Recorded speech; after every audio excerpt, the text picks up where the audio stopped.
जो रैपिडली तरक्की करता नजर आ रहा है वो भारत नजर आ रहा है। उसके फैक्टर है, मुझसे बल्कि कई अगर दोस्तों को तकलीफ हो इस बात की सुन के तो मेरे साथ डिबेट कर लें। हर बड़ी कंपनी का सीईओ जो है वो भारतीय है, वो अपना चाइना के सारा कारोबार उठा के भारत में ले जाएंगे और वो फाइनेंशियली और स्ट्रांग हो जाएंगे, लॉबी उनकी स्ट्रांग है। तो सर वो अपने काम से काम भी तो रखते हैं ना, हमें तो हर किसी के मामले में टांग अड़ाने की आदत है। अफगानिस्तान ने भी हमें कह दिया कि जी अपने काम से काम रखो, हमारे लिए बात ना करो दुनिया से।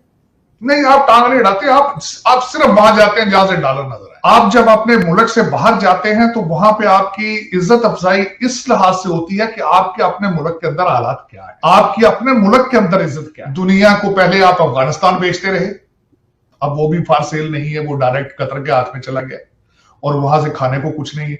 और उसके बाद आपने कोशिश की कि चाइना की दोस्ती बेचें, दुश्मनी बना के अमेरिका को। सीपैक का वो भी आपने कैश करा लिया $26 बिलियन में। अब आपके पास बिलावल भुट्टो साहब ने अगले दिन कैश कराने की कोशिश की है सैलाब को कि ये दुनिया का पोल्यूशन है। तो मेरे भाईजान भुट्टो भाईजान, ये पोल्यूशन चाइना का है मेरे वीर, वहां उनसे पैसे मांगे। अमेरिका का पोल्यूशन पाकिस्तान नहीं पहुंच रहा, इस वक्त दुनिया का सबसे बड़ा पोल्यूटर चाइना है, उनसे पैसे मांगो जाके, उनसे लो पैसे। इस वक्त यहां पे टैक्स पेयर जो है वो मुसलसल डिबेट है। हाँ, थोड़े बहुत ये वो कहते हैं छिलके देखते रहेंगे आपको ताकि थोड़े बहुत, लेकिन ये वो जो जिस तरह आप समझते हैं डॉलरों की बारिश कि वो आपके बड़े बड़े प्रोजेक्ट लंदन में दुबई में ये फाइनेंस करें, वो नहीं अब करते। ये ना अमेरिका करेगा ना ये करेगा, वेस्ट करेगा।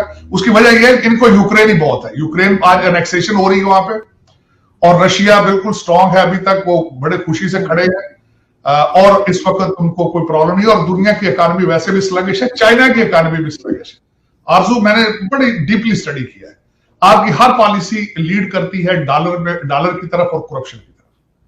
आपको पैसा मिले तो आप सब कुछ कर लेते हैं। 75 साल से, आज की नहीं बात हो रही, 75 साल से। सर अभी जो रिसेंटली फ्यूल प्राइस भी डाउन गया है, साथ साथ इसाक डार की भी वापसी हो गई और मरियम नवाज और कैप्टन सफदर पे से भी केसेस खत्म हो गए, तो बनिंगाला में तो यकीनन बहुत सब परेशान होंगे। जाहिर है परेशान है वो तो। देखे ना जी, वो उसके बारे में आज जो आपका शहबाज गिल साहब ने तो शुरली छोड़ दी ना, उन्होंने कहा जी अब देखें इसका भी हो गया, अब वालद के भी केस खत्म हो जाए। ठीक है, देखिए जाए फिर आप अदालतों के पीछे पड़ जाएंगे, अभी और क्या होगा, यही होगा ना। अब उनके कैरेक्टर असैसिनेशन करेंगे जजों की, जहां से इनको मर्जी का फैसला, मर्जी की चीज ना मिले उसके पीछे पड़ जाते हैं। जो इनका बात इस वक्त हमारे अमीरुल मोमिनीन कर रहे हैं चीफ इलेक्शन कमीशन के बारे में, जो 70 साल के जो न्याजी साहब हैं, उनको कहते हैं कि उनका पालतू है ये नून लीग वालों। मैं देखेंगे ये इनके किरदार है, ये इनके अल्फाज है, यही तरबियत है उनकी, यही बच्चों की। देखिए बच्चों की तरबियत क्या कर रही है, ये कहते हैं जिहाद की तैयारी करा रहे हैं, जिहाद की तैयारी। मगर सर ऐसे हालात में जो है वो आर्मी चीफ का एक्सटेंशन आपको लगता है क्या सही होगा अगर कर दिया गया? दुनिया में और तो कहीं नहीं होता, ये पाकिस्तान में हर वक्त होता रहता है कि एक्सटेंशन पे एक्सटेंशन मिल रही है। आरजू, वो आपने बड़ा गलत क्वेश्चन किया। उसकी वजह ये है, आपने कहा ये गलत होगा, मुझे ये बताया इस मुल्क में कभी ठीक हुआ है कुछ? आप मुझे बताएं किसी चीज का भी जवाब बनता है कि आपकी एजेंसियां उठा के एमएनएस को लाके बजट पास कराएं, वो ठीक था? वो 75 साल से इस कौम को धोखा दिया जा रहा है, वो सब जायज था वो, जो आज गलत होगा? मेरा एक क्वेश्चन मार्क है, मेरा सिर्फ एक क्वेश्चन मार्क है। मुझे दुनिया का कोई शख्स, फिलासफर, पॉलिटिकल साइंटिस्ट, कोई टीचर, कोई मुहिब्बे वतन पाकिस्तानी सिर्फ मुझे यह बता दे कि आपका मुल्क एक नुक्ते के ऊपर खड़ा हो गया आर्मी चीफ की अपॉइंटमेंट पर। क्या यह पाकिस्तान के साथ इंसाफ है? पाकिस्तानी अवाम के साथ इंसाफ है? और तीसरा मेरा आखिरी क्वेश्चन यह है, दुनिया आपको किस नजर से देख रही है आज, इंक्लूडिंग भारत? तो भारत तो हमें किसी खाते में ही नहीं ला रहा। लेकिन छोटी सी मिसाल, हर चीज इस वक्त पूरी लड़ाई जो है, पूरा युद्ध जो है, पूरा चारों सूबे लड़ रहे हैं हालते जंग में। आप सिर्फ एक शख्स की अपॉइंटमेंट, सिर्फ एक शख्स को। अच्छा सर, अगर इमरान खान की मर्जी से आ जाता है आर्मी चीफ, फर्ज करें इमरान खान की बात सुन ली जाती, कौन भरोसा करेगा फिर? आर्मी चीफ का भरोसा कौन करेगा? आरजू, मेरिट पे क्यों नहीं आता? मुझे ये मर्जियां क्यों आए इस चीज पे? मर्जियां हमेशा से मर्जियां चली है सर, हमेशा से मर्जियां चली है। तो हमेशा से आप इसीलिए तो आप डिफॉल्ट भी तो हो चुके हैं ना, इसीलिए तो 4 करोड़ लोग हैं बददुआएं दे रहे हैं, उनके सर के ऊपर छाती कोई नहीं, 4 करोड़ के ऊपर, क्योंकि मर्जियां होती रही है, मेरिट नहीं हुआ। जहां तक मैंने सुना है जावलक भी इसी तरह आए थे, जावलक की बारी नहीं थी, जावलक को लाया गया, मुशर्रफ की बारी नहीं थी, मुशर्रफ को लाया गया। हमेशा से यही होता है पाकिस्तान में।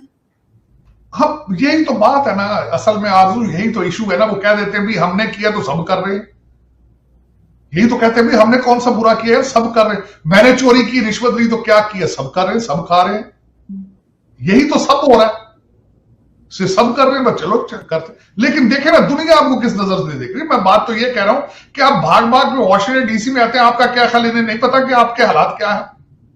आपको सारा दिन लौड़े लपाड़े जो है गालियां देते हैं ट्विटर पे, इनको पता नहीं है कि बिलावल भुट्टो साहब की सिर्फ हुकूमत 25 मील में है। इनको पता नहीं शहबाज शरीफ की बात चलती ही नहीं है। वो क्या अडियाला जेल में नहीं चल रही थी बात, एक रावलपिंडी के बॉर्डर पे, रावलपिंडी के बॉर्डर पे इस्लामाबाद और पंजाब पुलिस आपस में लड़ पड़ी थी। इन्होंने इस्लामाबाद में सूबा सरहद से पुलिस मांगी, उन्होंने जवाब दे दिया। सीसीपी और लाहौर की बात हुई थी तो पंजाब पुलिस ने कहा था इनको वापस नहीं भेजेंगे। आपका क्या ख्याल है, अमेरिकन एम्बेसियों को ये सारा नहीं पता, ये ड्रामा? तो आपसे क्यों मिलेंगे भाई, आपको क्यों इज्जत क्यों दे वो? हाँ, तस्वीरें आपके साथ तस्वीरें खिंचाई हैं उन्होंने वाकई, लेकिन आप ये कहें ना कि ये जो स्टोरियां बना लेते हैं ना जी, वाह जी वाह, वो जी सारी दुनिया हम जी बहुत कर रही है, हमारे कदमों में पड़ गई है, तो ये हो गया है, वो बातें नहीं है।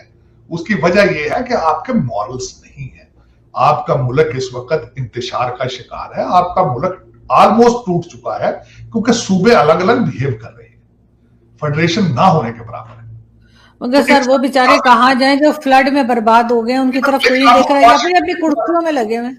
फिर वॉशिंगटन में आने का क्या मतलब, फिर ये भी तो बताएं। वॉशिंगटन डीसी सोल्यूशन है, ये नहीं देंगे आपको सोल्यूशन, ये पैसे मांग रहे नहीं। और दूसरा यहां पे एक और बात है, इनके अपने हालात, मिड टर्म इलेक्शन में जो बाइडेन की पार्टी तो हार रही है इलेक्शन, रिपब्लिकन आ रहे हैं इसमें, फिर तो बाइडेन को मिलने इस एडमिनिस्ट्रेशन के साथ पींगे बढ़ाने की क्या जरूरत है? फोटो खिंचाने के लिए। हाँ, फोटो खिंचा के ड्राइंग रूम में लगा लेंगे, बिल्कुल ठीक बात। पोतों दोतों को सारी जिंदगी बताने के लिए ठीक है। मुल्क का कोई 5 लाख 6 लाख डॉलर, कोई 15-20 करोड़ का नुकसान करके अगर तस्वीरें ड्राइंग रूम में लग जाए तो अच्छा सौदा है, बुरा सौदा नहीं। नहीं, वैसे पाकिस्तानी में ये बड़ी आदत है कि एम्बेसीज में जाके भी फोटो बनाते रहते हैं, और किसी के जगह कहीं कोई लीडर मिल जाए तो वो भी फौरन ही पिक्चर बन जाती है। लेकिन सर वो बेचारे फ्लड विक्टिम्स क्या करें, अभी तक यही न्यूज आ रही है कि वो वही मुसीबत में पड़े हुए हैं और कोई देखने वाला नहीं, ये अपनी अपनी कुर्सियों में अपनी सियासत में लगे। आरजू इन्होंने क्या जाना, ये तो जाना चाहते ही नहीं ना, इनको तो बू आती है उनसे। मैं तो कह रहा हूं वहां के आपके कोई जो अच्छे कोई लोग इंडस्ट्रियलिस्ट उनकी मदद करना चाहते हैं, वो ट्रक भेजते हैं, उनसे पहुंचने के 20 माइल पहले ही वो लूट लिए जाते हैं। तो उनकी मदद किस तरह की जाए, क्योंकि आप तो नौज बिल्ला, बल्कि जो आपने वो उस दिन वो अगले दिन जो वीडियो देखी कि 1-1 किलो आटे के लिए वहां लड़कियों की इज्जतों से खेला जा रहा है। लेकिन देखें, अगर जो कुछ भी है खुदा की जात तो देख रही है, justify, there is someone to justify, वो जस्टिफाई करेगा। लोगों की दुआएं बद दुआएं सुनी जाती हैं। I still believe in miracles and I still believe in karma, जो करते हैं what goes around comes around. ये जो मैंने ज्यादातर जो देखा है, जिन्होंने लूट के बाहर करप्शन से चीजें की हैं, सुकून नहीं, पैसे से सुकून नहीं आता, बिल्कुल पैसे से इज्जत नहीं आती, किरदार साजी नहीं आती, किरदार नहीं बनते, शराफत नहीं बनती। लेकिन इन चीजों मैं इनको क्या कह सकता